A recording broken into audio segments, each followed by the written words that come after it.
Hello, everybody. It's Recotopia, episode 157. My name is Chris Atkinson, joined by Aaron Dicer. Hidely ho, Bullianerinos. Yes, and we had a Saddamerinos in the chat, and we're also joined by Jeremy Scott. Are we shooting people or what?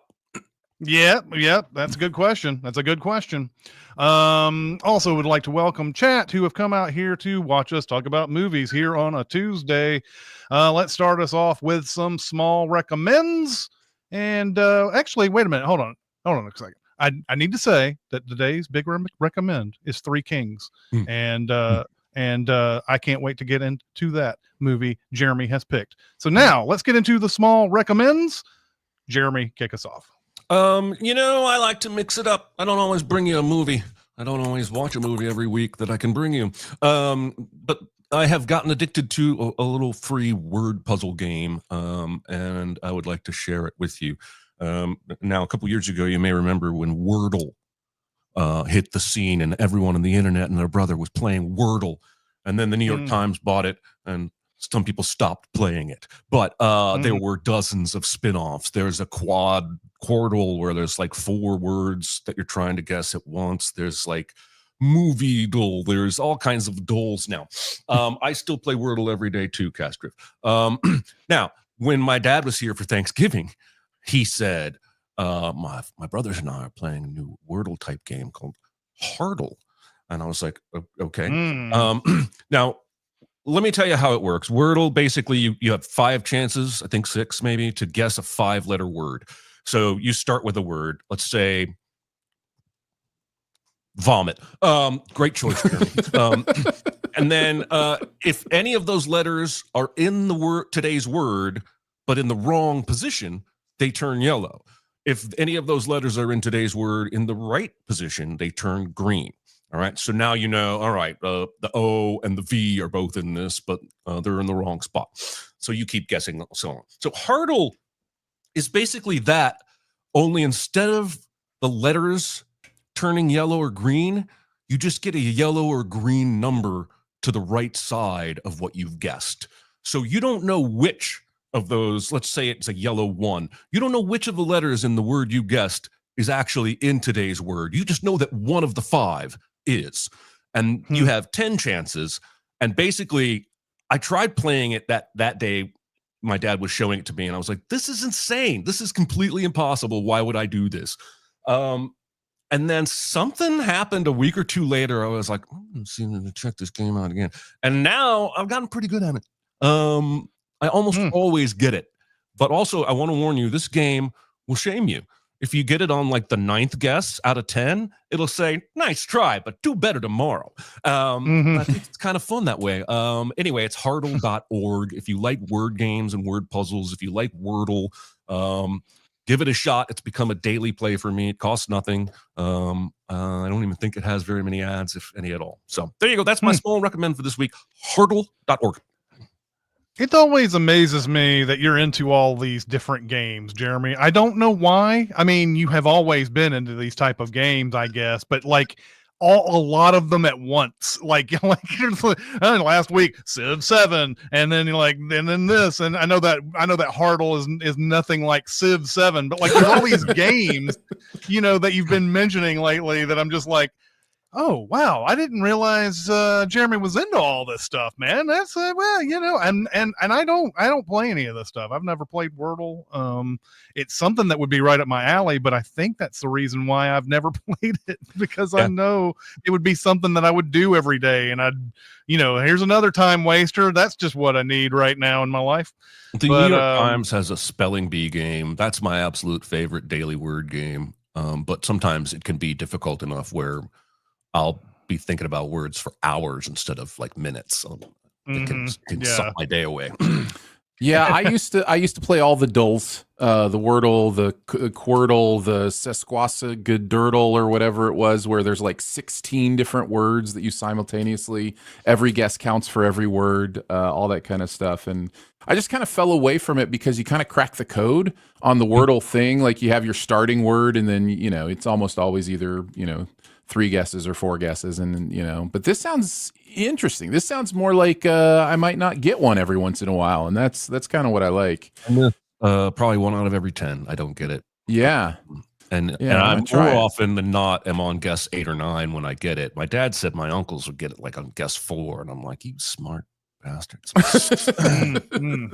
Yeah, I might give that a try for sure. Yeah. Aaron, what do you got on your small recommends? I've been, like I mentioned, have been catching up on some Criterion stuff. I saw The Night of the Hunter. Yeah, this is a great one. This is phenomenal. I was not ready for how good this is and how modern it feels. It feels like it kind of invented something. I mean, I'm sure there have been examples of serial killer movies before this, or the idea of even hate and love, on the fingers or whatever, which we've seen since this movie, of course. Right. But yeah, it is a movie that does not hold its secrets. Like, its secrets it presents pretty quickly, and then kind of just lets you feel the tension of what is going on here with this Robert Mitchum character, who is a pastor who comes to this small town, and then things start happening. So it is one of those things that I've enjoyed, and wanted to pass it along. So yeah. Yeah, Robert Mitchum is terrifying in this movie, and yeah, this is I've seen this a couple of times, but I haven't seen this in a long time. I need to revisit it. But every time I've watched it, I'm like, man, this is such a good movie. The hate and love thing, I'm wondering, because Robert Mitchum was in the original Cape Fear, but I don't remember if he had that particular thing going on in that. But then De Niro does in the 1991 Cape Fear, the Scorsese Cape Fear. I think he's got, or does he have hate and love? He has something like that on his knuckles. Yeah, I think he definitely has something on there. But I think it's a sort of an homage to that, at least. But Mitchum was in the original Cape Fear. Then in 1991, De Niro does that, and I think Mitchum plays like a different character in Cape Fear too. Anyway, Night of the Hunter, I can second that recommend. Yeah, it's good stuff. I have a non-movie thing this week. I was watching YouTube, and there's a channel that I really like called Golden Bell Training that does a lot of it has a lot of like a history about Bruce Lee and stuff like that. Like, and when there was all the controversy about Once Upon a Time in Hollywood and how Quentin Tarantino treated Bruce Lee in that movie and everything, there was a big long video about that and what Quentin Tarantino got wrong and so on and so forth. But there are other stuff that he puts on there too, and it doesn't have to be just Bruce Lee. It's just like all fighters. And one I ran across this past week, I think he just came out with it last week, was a Steven Seagal versus Michael Jai White discussion. And I did not realize I only knew Michael Jai White as a movie star who had action chops. I didn't know that he was really in the world of martial arts and stuff like that, and is highly respected. Did not know that. First time I ran into Michael Jai White watching movies was Spawn way back in the day, and then you saw him pop up in The Dark Knight, and Joker slams his head against the desk and the pencil and all that stuff. But someone asked Steven Seagal about Michael Jai White in an interview in 2012, and he says, "Can I laugh in your face?" which is on the thumbnail down here on the video.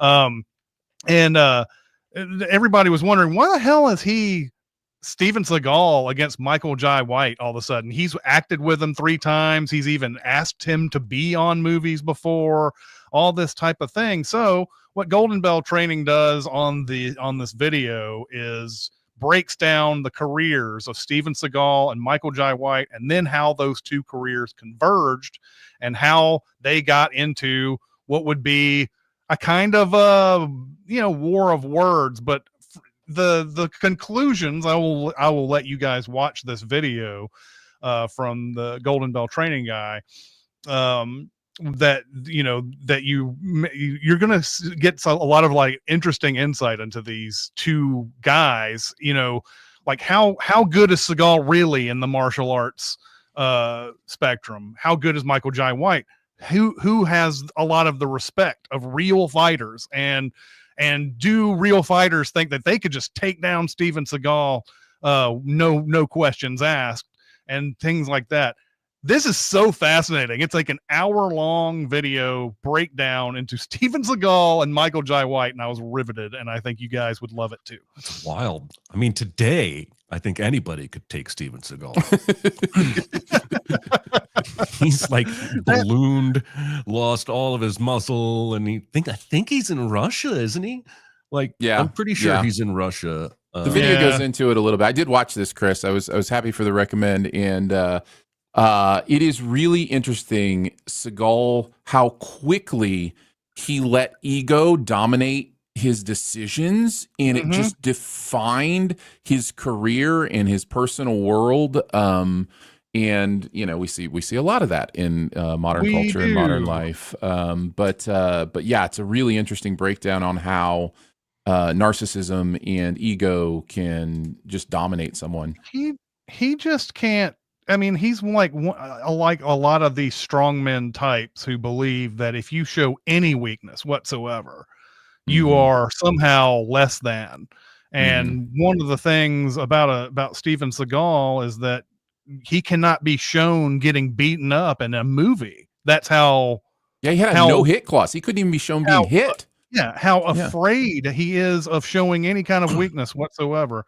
The Rock is kind of the same way, has the same clauses in his contract. Oh, does he? Yeah, that's well. I mean, it's a little bit lose more. A fight. I have to give out more than I take, but it's not quite. Nobody ever hits me, but it's the same kind of ego-driven stuff. I think they all do. I think Vin Diesel has it. I think Jason Statham has it, because that image is too important.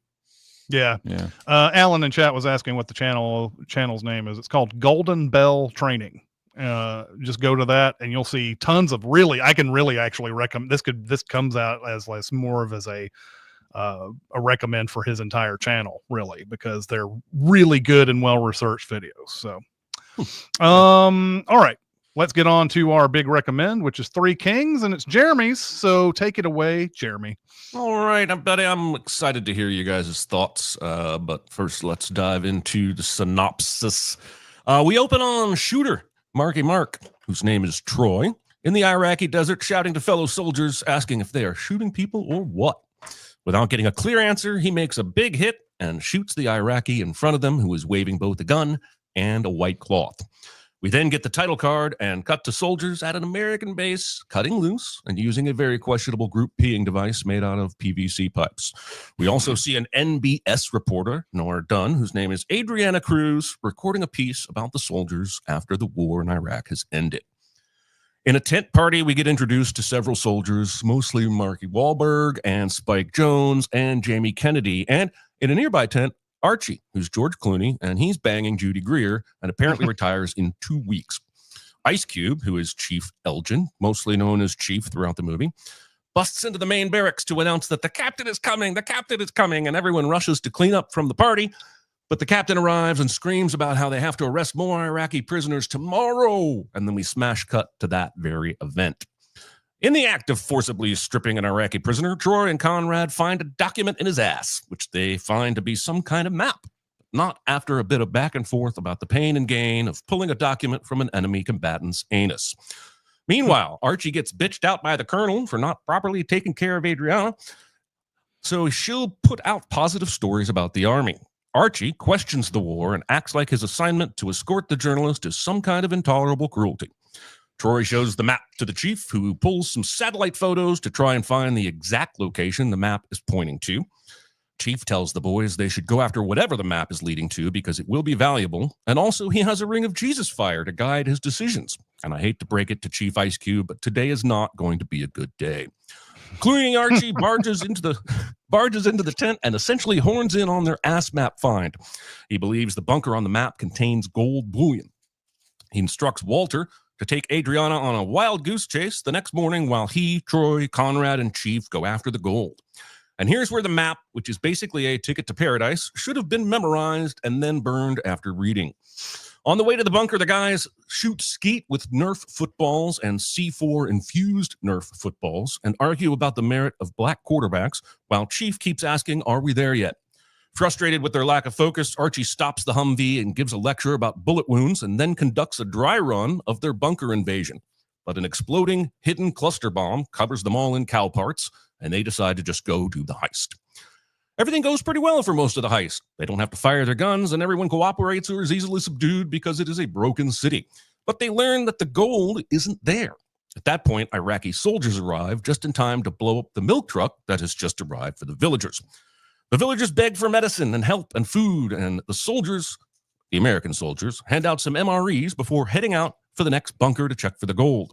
It's clear they are all at least partially conflicted about leaving without helping the villagers. Just outside of town, they stop to catch their breath, and Archie realizes the gold actually is in that town they just left. Meanwhile, Walter's doing a good job distracting Adriana as she starts sobbing over oil-covered pelicans. Walter cries as well, but she steals his vehicle, though she eventually comes back for him, only to insist he tell her where the major is. Back at the village, Archie inspects a suspicious well and finds it's actually a staircase down to underground. They find some soldiers, but also a man that is being tortured named Amir. It's distressing, and Archie disconnects Amir. The man and several others make their way topside while the Americans force a soldier to take them further down into the bunker. Eventually, they get to a room with several suitcases filled with fine jewelry, fine silverware, and yes, gold bricks. Archie now believes this is going to be one fine day. Up top, Iraqi soldiers arrive and start accosting the prisoners who have just been down in the bunker. Conrad tries to assert authority, but he has none, and not just because he's Conrad. When Archie and them get up top with some of the gold, the Iraqi commander is vaguely threatening, but has his soldiers bucket brigade the rest of the gold from the bunker for Archie. They've done it. The gold is theirs. But when they see Amir's wife get executed in front of them, Amir and his daughter, the situation proves too much, and Archie decides to be the peacemaker and gets out of the Humvee to talk to the Iraqi commander. Archie says, "Cover me," and then goes and disarms the soldier that is holding back the husband and daughter from mourning their executed wife and mother. Archie then goes back to the commander and tells him to leave the town. The man tries to raise his gun on Archie, but Archie grabs the muzzle, but it's too late. Gunfire breaks out, and sadly, Chief does have to use his AK. Several Iraqi soldiers are hit. Troy is also hit, but his Kevlar protects him, and Archie executes the Iraqi commander. Then they move in on the rest of the Iraqi soldiers. Archie frees the prisoner villagers and says, "Put the people in the Humvee," just as an Iraqi tank arrives, creating the perfect storm. Somehow, the timing allows all the American soldiers to avoid becoming the departed. A small Iraqi child fires a gun at the Iraqi soldiers, but the tank takes him out mercilessly. Then the soldiers fire artillery gas shells at the fleeing Americans, choking them out and leading Conrad to drive recklessly into a minefield. Everyone in the Humvee bails out before the wreck, but then the truck with the gold that Troy is driving is hit by shrapnel from the Humvee explosion and topples on its side, narrowly avoiding hitting a mine and exploding itself.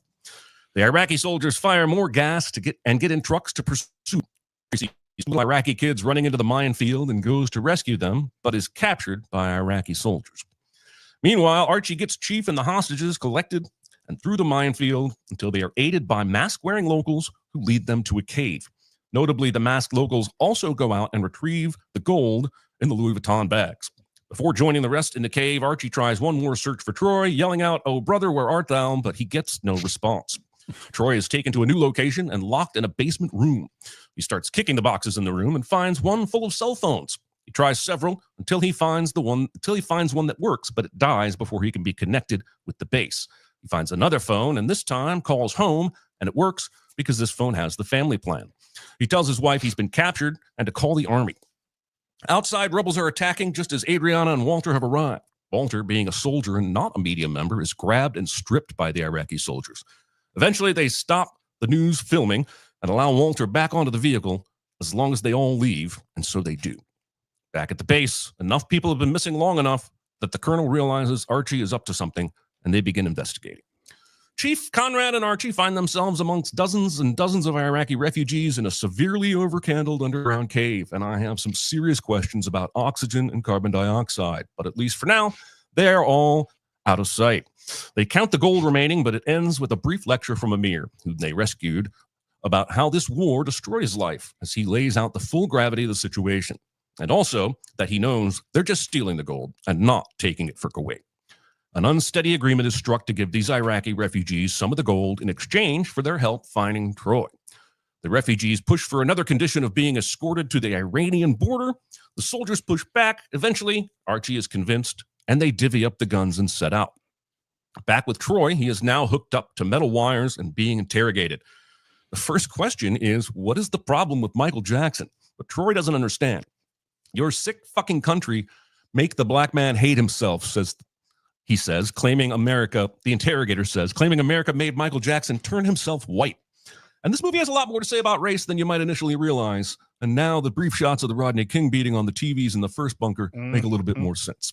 Troy is asked if the army is coming to help him, and he says no, but the interrogator doesn't believe him. So he instructs his assistants to use the Jolt Volt machine to shock Troy. And I could guarantee you that those are not good vibrations and that he definitely did feel it. Troy is told his interrogator's wife lost her legs and his 1-year-old child died because of American bombs. He forces Troy to think about his own wife and daughter being bombed. Meanwhile, the refugee caravan passes through a small village and are welcomed warmly by the locals and a group of Iraqi army deserters. They ask them for a vehicle and are shown a vault of luxury vehicles. Ultimately, they are extorted for more gold to use the vehicles because this dude is a money monster.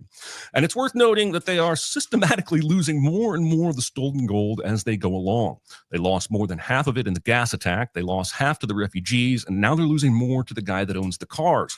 The dilution of their gold directly corresponds to the dilution of their selfishness. Their planned success is now completely up in the air, and they are fully in uncharted territory. The hostage and the American, that's Archie, come up with a plan to trick the Iraqi outpost into thinking Saddam is coming as a distraction to rescue Troy. Their fake lead car arrives just as a Republican Guard member outside the compound is stepping into a Slim Jim. The car yells that Saddam is coming and is going to kill them all, and the roof lookout sees the rest of the cars coming. Saddam is coming to kill us, cries ring out as men abandon the base entirely, throwing off their weapons as they run. Conrad throws a football bomb down into the bunker, and some soldiers run right by the entering Archie and Chief without even seeming to realize they are American soldiers. But some of the Iraqi soldiers go to the roof and realize it's not Saddam and start shooting before eventually being run off. However, a helicopter arrives and starts firing, causing Conrad and some of the refugees to take off running. One of them is shot and killed and lands on top of Conrad. Chief and some others run out of the compound, but that helicopter is a pesky bitch and forces them all back inside. But Chief tosses a Nerf football bomb with perfect aim, and it explodes the chopper. Down in the bunker, Archie kicks indoors and eventually finds the interrogation room. He kills all the guards but the lead interrogator, whom he shoots in the leg before untying Troy and giving Troy a gun so that he can kill his tormentor. But Troy shoots the wall instead to prove he isn't the evil American soldier the man thought he was. When they surface, Conrad runs to greet Troy, but is shot by one of the returning Iraqi soldiers who heard the helicopter and thought the battle had turned.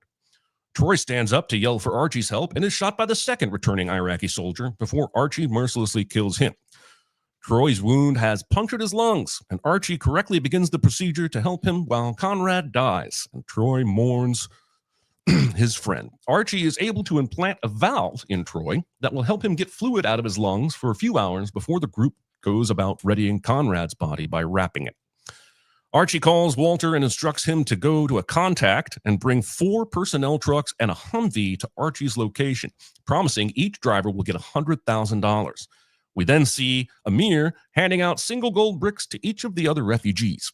Somehow, inexplicably, Walter comes through within 2 hours and brings the 4 personnel trucks and the Humvee, and everyone loads up on the vehicles, and the entourage heads out for the Iran border. At the same time, we see the army base deploy a bunch of helicopters and soldiers to go find Archie. Everything comes to a head just yards from the border. They start escorting the refugees on foot toward the armed Iranian guards, and we hear and see Adriana in the background reporting on the events. But before they reach the border, the American helicopters arrive and force them to stop. Archie and the rest push forward, determined to get the refugees to safety as promised. Absolutely none of them is thinking about the gold anymore. American troops then arrive and arrest Archie and Troy and Chief, despite their pleas to first let the refugees cross or else they'll all be killed. The immediate concern then turns to Troy, who cannot reach his valve while cuffed and begins to struggle to breathe as Archie and Chief beg the arresting officers to let him reach the valve. Eventually, the officer attending to Troy cuts his cuffs and Troy is able to reach his valve and breathe again. With silent looks between all three men, it's agreed they will trade the gold they have left for the safe passage of the refugees and all of their descendants. Archie tells his colonel, return the gold, save some refugees, get that star, and it works. The refugees are allowed to cross with Conrad's body, the news people filming all of it. The end of the movie text on screen tells us that the three were honorably discharged, quite a different outcome to the court-martial promised to them by the colonel. But it was Adriana's reporting that made the men too big of heroes for them to be punished for their actions. Chief leaves his airport luggage job to work with Archie in teaching movie actors how to move like real soldiers. Troy, quite the Renaissance man, now runs his own carpet company and had another kid. Jesus, this is a happy ending for everyone except for Conrad. And that's Three Kings. That's an impressive number of movies that you threw into that synopsis. I tell you what, there. that was so impressive. I'm willing to listen to it from dusk to dawn. That's how impressive that was. Correct. That's correct. I mean, you even threw in Renaissance Man at the end. Nobody knows that movie. Okay, so first off, did you guys notice that was Elia Shawkat? That was Amir's daughter in the movie? I did not until I was looking at IMDb. Apparently, this is her debut. Well, and I had that moment at the end where I was like, man, that guy looks like Jim Gaffigan, like a total discount Jim Gaffigan moment. It is Jim Gaffigan. I saw the IMDb. I'm like, what? It's amazing. Yeah. I love Three Kings. I think I appreciate it way more than I did even back in 1999. And I think the reputation of David O. Russell sort of hovers over this movie quite a bit. We have heard so much about him. This movie's got its own story about George Clooney choking him out because he was treating an extra or somebody on the set wrong or whatever. And then, he has the I Heart Huckabees blow up and all that type of stuff. So being able to watch this movie without really thinking about that this time, it's extremely helpful because the movie is really, really well done. I love the fact that this starts off as a heist film and ends as a humanitarian film. And I just it's crazy, like, to me, like how they just it is kind of a fantasy. I don't think in general people who are like looking to go steal Kuwaiti gold are going to really care about the plight of the people, but we've got them. I think these characters are just on the edge enough to make it work, and everything. So I really do love how this movie goes about it, and it's just filled with just amazing actors all the way through. Like, this was Clooney had done ER. I think he was a star, but like he still hadn't quite, I don't think he still had quite had a big, huge movie hit yet by this point.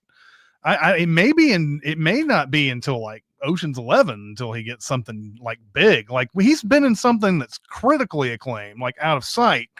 Yes. He's been in that. But nothing. And this movie, I think, did okay. I don't think it was a bomb or anything like that. But no, it made like 108 million. Yeah, it did okay.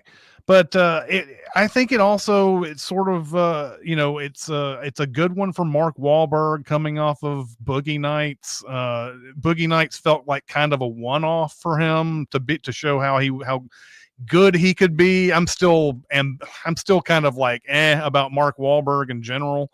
But I think he's good in this. Ice Cube, same way. Like he had done earlier work that you're like, oh, Ice Cube's pretty damn good in these movies, like Boys in the Hood and stuff like that.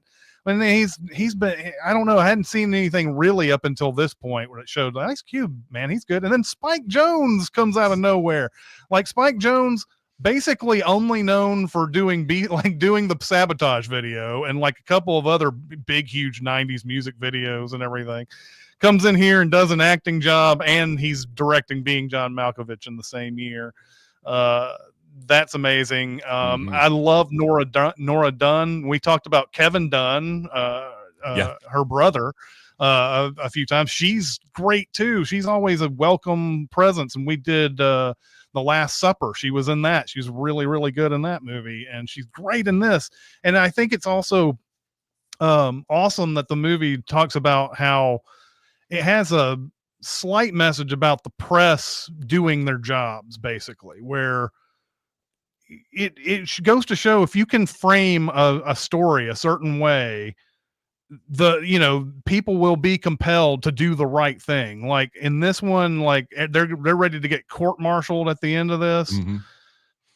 But because the story is humanitarian in nature and it's like, hey, they saved these people, and everything, even though their intentions were not that when they first left the base, still that's something that it shows the power of the media when you tell a story like this, and and people shape their opinions the correct way. And like if you start pulling punches and doing all these other things, you get the wrong story out of something, and we're getting a lot of that these days. That type of thing. So yeah, I listened to the commentary on this one. David O. Russell has a track. There's another track on this one as well. I've got the Blu-ray of this movie. That he talks about, and I don't think he would say it this way, and I think this commentary is probably from 1999 or 2000 or whatever, but talking about the racial slurs that these people use at the beginning of the movie. And apparently they had some Arab advisors that told them, we don't like this at all. We don't like this being in the movie at all. And he said, no, this is the journey that they're taking. They don't respect these people at the beginning of the movie. They don't look at them as people even, they're just like whatever. And then it takes Mark Wahlberg to get sort of imprisoned and get into this, or taken hostage, and then all these other soldiers getting into a tense situation, for them to realize there are human beings behind all this stuff that we're doing that we didn't even realize. We didn't even realize that this was going on.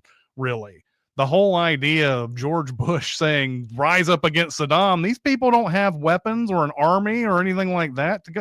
And they said, and they left them dry, man. They left them hanging dry out there.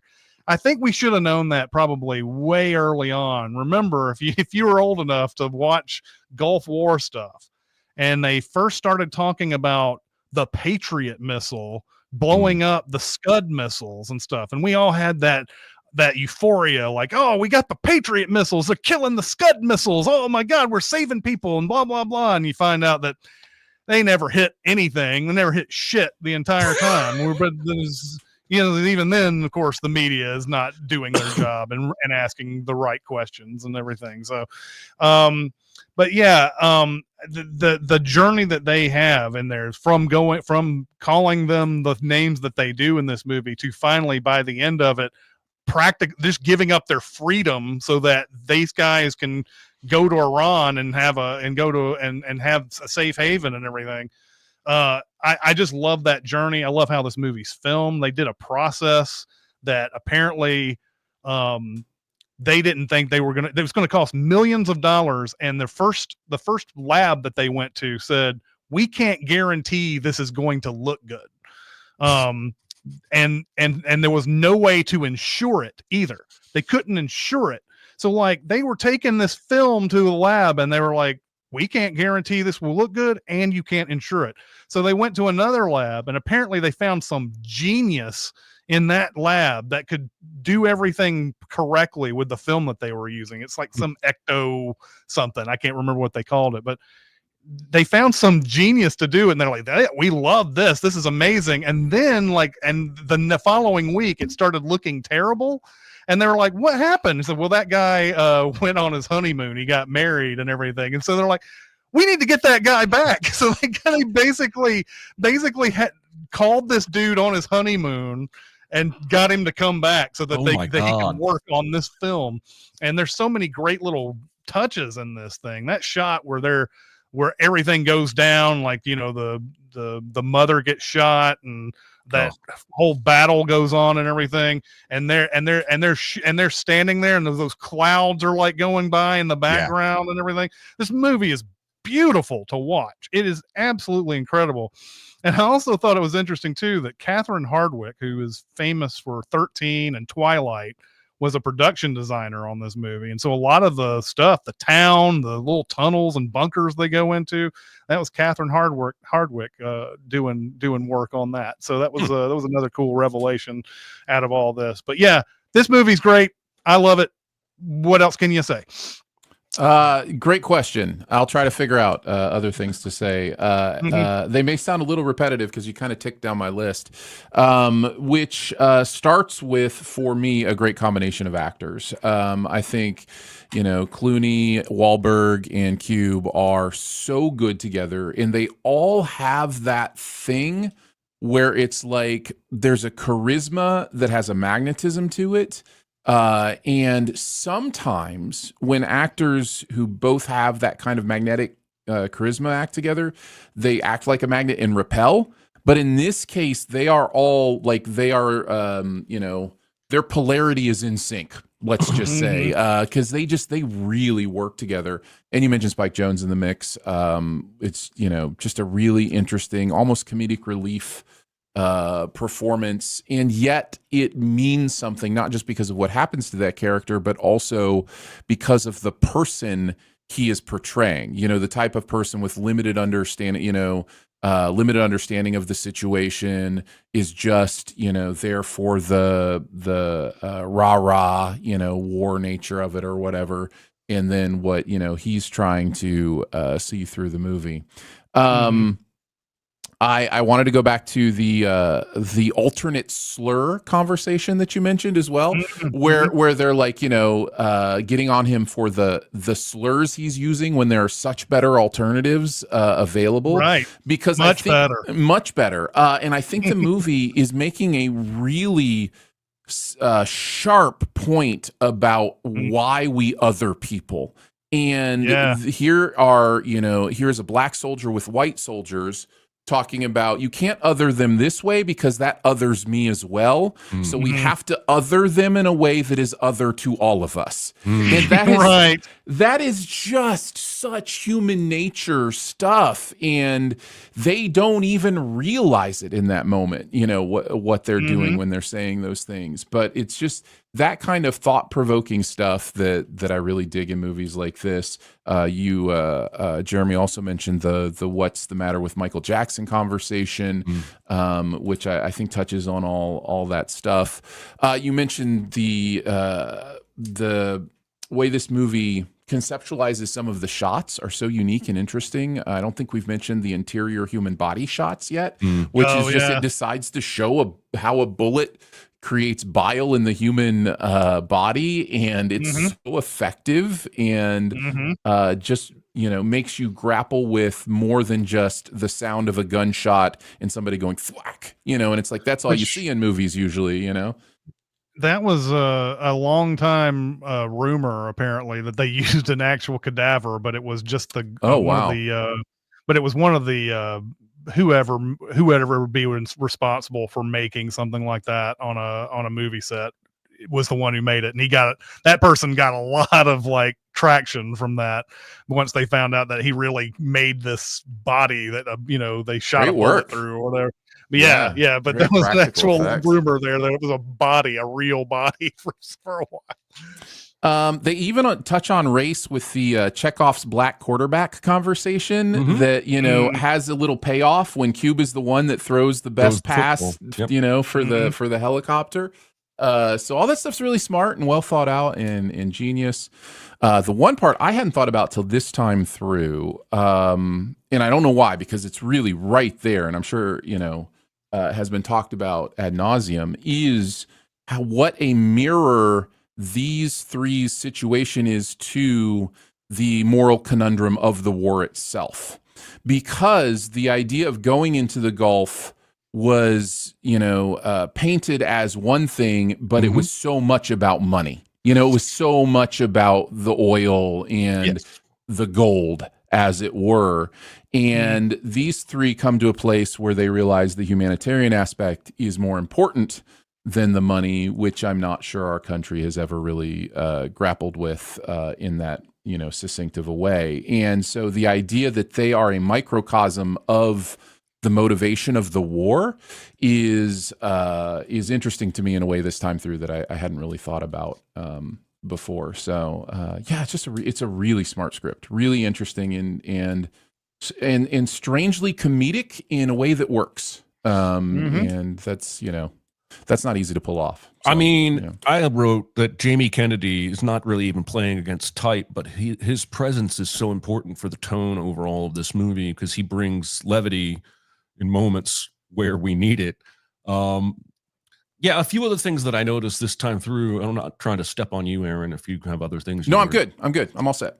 I like how different Troy's arc, or what creates his arc of empathy.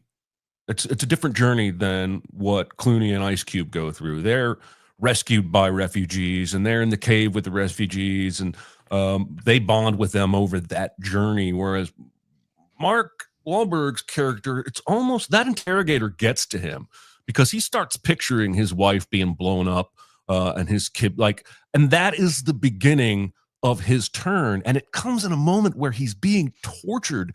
And I just find that fascinating that they all get to the same place, but the journey is not identical in how they get there. I also saw weird parallels I've never seen before, like Ice Cube's day job is a luggage handler, and the gold is in suitcases and then put in Louis Vuitton luggage. So he's doing his job while stealing the gold that he does at home, only he's not getting paid for it this time. Well, he is, it's gold.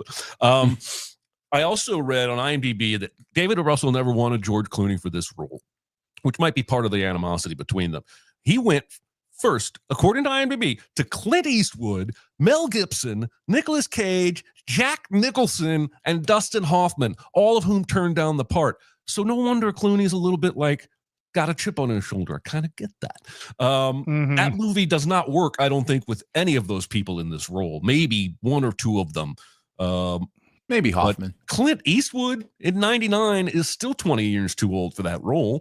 If not more. Still 69 years old.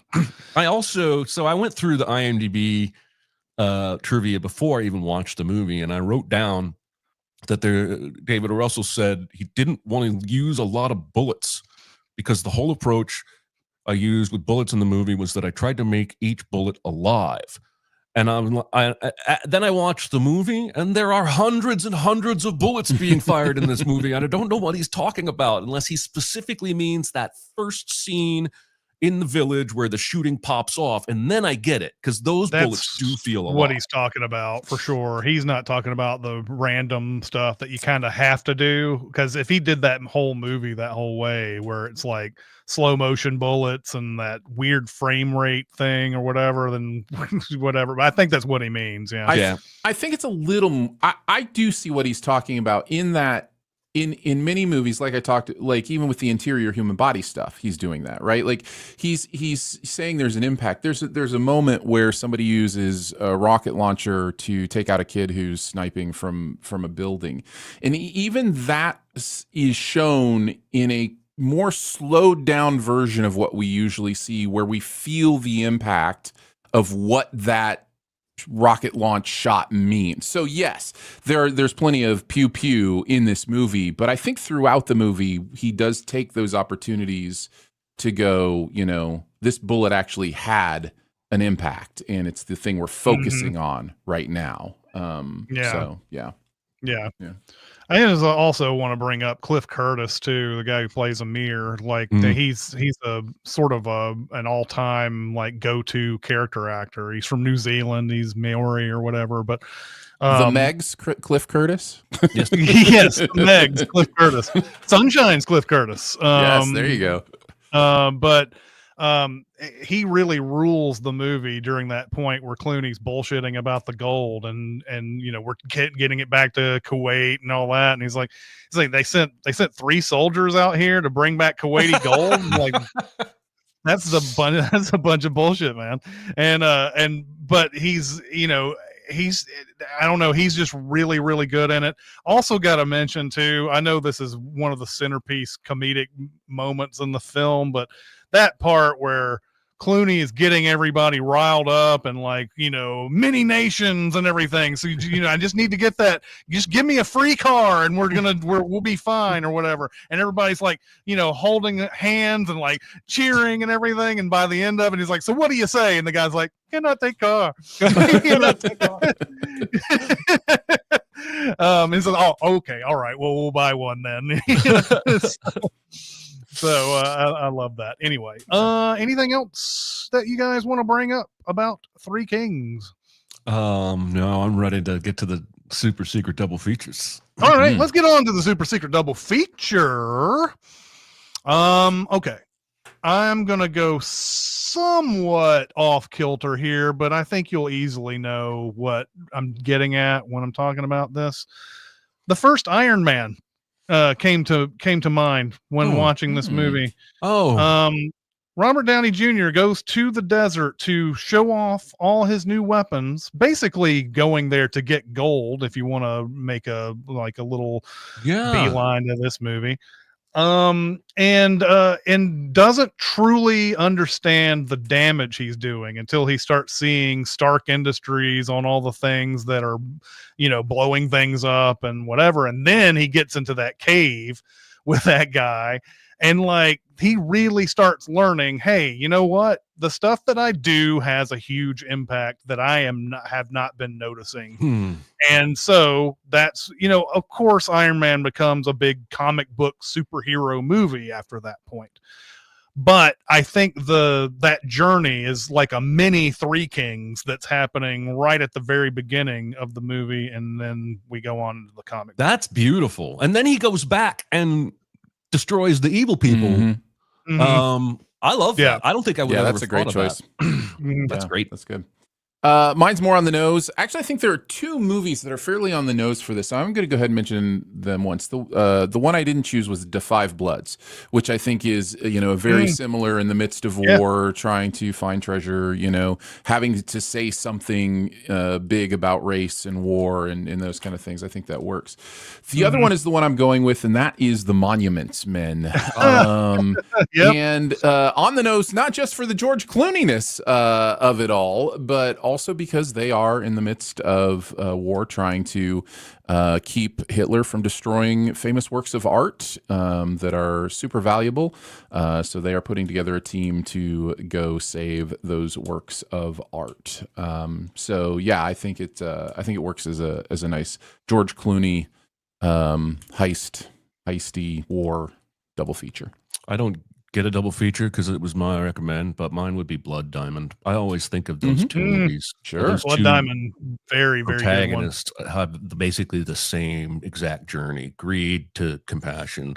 But yeah, those are great. I haven't seen Monuments Men. Yeah. Well, there would be many people that tell you that's a fine choice. It is, but I thought it was worth seeing. It's not the best George Clooney movie. It's one of those movies you see the cast and you immediately think it's a Soderbergh because like all the Soderbergh regulars are in there and whatever, but it's Clooney. Clooney directed it. So okay, let's go on to what our next week's homework is, and it's Aaron's choice. So take it away, Aaron. What is our next week's movie? You presented me with a pretty easy theme of heists for this one, and so we're going to go with comedic heist, one of my favorites from, 8 years ago now? Let's watch Logan Lucky together. I love this movie, and I'm very excited to kind of get into, as Soderbergh has named it himself, his Ocean 7-Eleven. Has one of the funniest scenes of the last 10 years for me, when the prisoners don't understand that George R.R. Martin has not finished his book series Game of Thrones is based on. The back and forth, I cannot wait to get back to this movie. I've seen it twice. I really enjoyed it, but I haven't really analyzed it yet. So, and this, according to my search, is on Netflix in America. So It sure is. Well, we're getting the Soderberghs in, man. The Soderberghs are getting represented in this show. This is When at least when you the make third a one, if million not the fourth. movies, you're going to hit on one every Mhm. once in a while. That's true. That's true. All right. Well, let's go on to do. So we got a couple of minutes to do some questions here. So let's do some questions. Let's see. What do we got? What's the best "this works" moment where that's the joke? Example: Sheriff Bart takes himself hostage in Blazing Saddles. Baby, you are so talented, and they are so dumb. What do you guys think? I can go first. Go I can first. I'm still trying to find my answer. No, you're good. The entirety of the movie The Bullet Train is this works, and it is the point of the entirety of the movie of Bullet Train. It is all about chance and randomness. There are soliloquies on the subject in the movie itself, but everything in that movie is coincidence and chance, and I cannot believe this actually worked. So yeah, I went with the entirety of Bullet Train.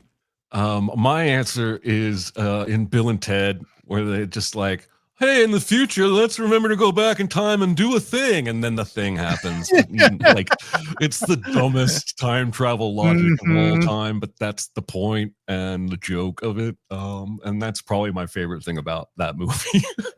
There's a scene in Wayne's World where they're trying to figure out how in the world are we supposed to broadcast Tia Carrere's concert to Mr. Big in his limo at this very time, and how do we ensure that he watches it at that very time and everything. And Garth has a plan to do it where he somehow is able to figure out, we take the video and we ping the satellite at this point at 1.2 degrees, and then we like make sure that we get to his limo, blah blah blah. Goes through this whole like complicated scenario, and he's like, it's almost too easy. And so like he amazingly is able to get that to work. And yes, Mr. Big ends up actually watching his TV in the limo at the same time that they need him to. So that is my favorite one. Let's see. One more question here. What is an actor pairing you'd love to see? I'd love to see Hayden Christensen and Andrew Garfield opposite each other. Yeah, I can see that. I would love to see Denzel Washington and Samuel L. Jackson together. I want them to either be buddies, and I want them play off each other, or mortal enemies and battle each other, or both. It doesn't matter. I would watch that no matter what. They have been in the same movie before, but they have never played off each other before. So oh, believe me, I went to IMDb collaborations, Jeremy. Your brain will not. I'm just trying to think of it. I guess you're saying that's not going to happen. What? I'm trying to figure out what movie they were in together but didn't play. Oh, what movie? I think it was Mo Better Blues. Oh, okay. Yeah. Okay. So they've never really had a thing where they're the two main stars, and then they're playing off at each other. So that's what I would go with. All right, Jeremy. I'm going with my two favorite actors right now, and that's Andrew Garfield and Nicholas Hoult. I would love to see the two of them in something that brings the emotion. Although I think they can both do comedy fine, but that's just tailor made for Jeremy. Just show him his two favorite actors. If you want to throw in, Ben Foster and Chris Pine and Denzel, it's like the trifecta for me. That would rule. I did not see anything in the pairing that said they had to be contemporaries, so I went with Cary Grant and Ryan Gosling, who I think their energy would be so fun together. Put them in like a comedy, like a Bringing Up Baby style comedy together, or Arsenic and Old Lace, or whatever. Yeah, I think that would be a really fun pairing. So, that's awesome. Yeah. I agree. Over into the chat, we see for the This Works thing, JC says, I feel the entirety of the Nice Guys fits into This Works. I think you're right. I think there's a lot of conveniences and like, wow, unbelievable type of things in there. Castro says Jason Bourne, the lady getting into the hotel. Flyboy says in the hunt for Red October, the most genius sonar man in the U.S. Navy happens to be on the sub tracking Red October. I will offer a rebuttal to that because in the hunt for Red October, remember there are tons of submarines looking for the Red October in that movie, and I mean, yeah, looking for the Red October in that movie, and the one on the Dallas just happens to be the one to see it. They focus on that sub because he is on that particular one. So, like, you agree with that, right, Jeremy? Like, there's a ton of subs looking for this, so like, you know. Yes, and I mean, I think what the movie says is exceptional about Jonesy is his hearing and his problem solving, especially the way he speeds it up to tell that it's, not that it's man-made. But no, he's just in the right place at the right time, I think, to first start tracking the Red October. Yeah. Anyway, not to call you out, Flyboy, but I saw that and I was like, hold on a second. In the who would like to see play together question, Nolan says Sophie Thatcher and Anya Taylor-Joy. I would be down with that for sure. JC says Christopher Walken and Gary Busey. Yeah, that would be insane. Tatsu says Devin Aoki and Jamie Chung. They both played Miho in Sin Cities. Yeah, yeah. Another This Works. Nolan says in LA Confidential when Kevin Spacey says Rollo Tomasi to Dudley. And then we go some more here. Polly says Cary Grant and Ryan Gosling. Isn't that what? That's what you just said, right? That's literally what I just said. Yeah, I think he was amazing. just echoing you. Yeah, I think so. Casper says, have Morgan Freeman and Lawrence Fishburne been in anything together? I can't recall off the top of my head, but that would be a great pairing. I agree. I agree. So anyway, and then Flyboy offers their rebuttal. Dallas is the only sub at the Poljarny Inlet or whatever. I don't know. I think everybody's looking for him, and it just happens to be the right one. Anyway, he's just in the right place at the right time. Yeah, and has great hearing. Exactly. But it does count. It counts in a way. It counts in a way. I just want to say you gotta have, yeah. All right. That's going to do it for this week. Next week, Logan Lucky. Can't wait to look at that movie again. That's going to be great. Once again, chat, thank you for coming out and watching us today. We love you guys. Thank you for so much for hanging out with us today. But that's going to do it for this week. We will see you next time. See ya. See you guys. Bye, everybody. Bye. I'm going to wave till the recording stops.